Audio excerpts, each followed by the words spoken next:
Aš esu Jurgita, atvykau iš Mažeikių kartu su sūnumi Kristupu. Atvažiavom kaip ir visi pagerinti regėjimo, arba bent sužinoti, kaip tai galima padaryti, kaip nusiimti akinius. Praregėjom, gal ne tiek, kiek pagerėjo 100% mūsų regėjimas, bet praregėjom, kiek mes galim dėl to padaryti, kiek įvairių yra pratimų, užsiėmimų, savęs tobulinimas, meditacijos ir panašiai, kas padeda mums atsipalaiduoti, išlaisvinti tiek vaizduotę. Ir aš matau tikrai geriau. Ką patyrėm, Kristupai? Labai atsipalaidavom, išvažiuosim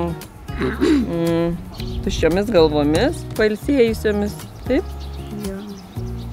Susiradom daug bendraminčių, draugų. Taip?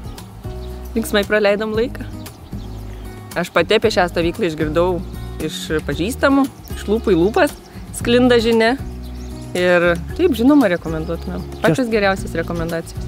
Tai vat vakar buvo uždarimas stovyklos. Ir ką pastebėjom, kad visos grupelės labai įsiminė rytinę mankštą, maudynės ežere.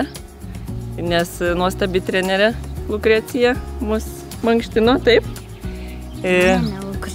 Palmingas pagrindinis pratimas. Darbas su saule, ko tikrai nebūtum pagalvojęs ir nežinojai. Tai va, tiek. Jėzus.